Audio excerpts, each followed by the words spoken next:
current voting age in Canada is 18 years, but it should be lowered to 16 years. At 16 in Canada, you can drive a motor vehicle, obtain employment, join the Canadian Forces Reserves, be charged as an adult in a court of law, become a member of a political party, live on your own, and obtain employment. The Charter of Rights and Freedoms is what gives every Canadian citizen the right to vote in an election. It's the Canada Elections Act that says the only people qualified to vote are those over 18.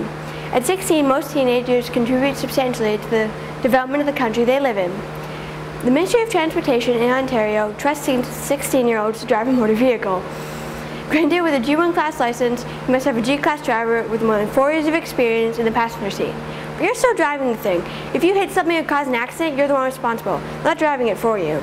This means that the government trusts you to back up a 2-ton Ford Ranger into a teeny parking space, but doesn't think you're competent enough to check a box as to which political party you think should run the country. Another responsibility deemed capable of handling at this age is having a job.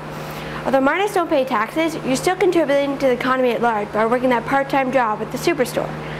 And as far as the Canadian Armed Forces are concerned, you can work there part-time too.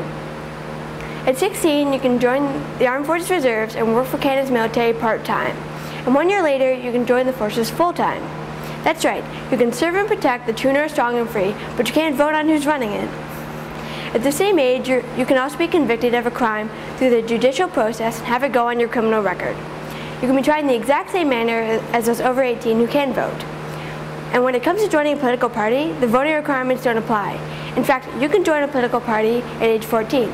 The only other requirements is that you be a resident of the province or territory the party is based out of, and that you're not a member of our political group.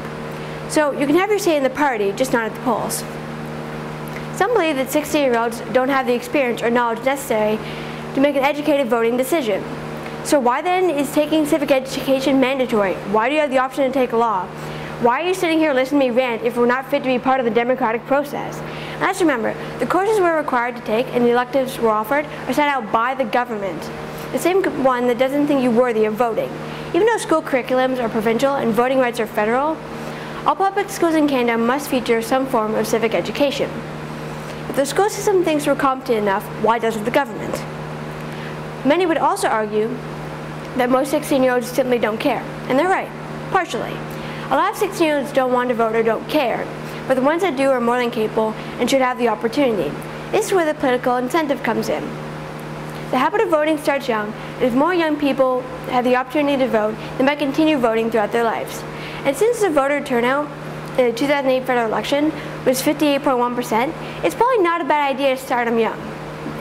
It can also be argued that the 30-year-old with 2 kids, a 9-to-5 job, and a mortgage is less informed about the political climate and is probably too busy to care. 16-year-olds have the knowledge and the time to participate in the democratic process. What we lack is the opportunity.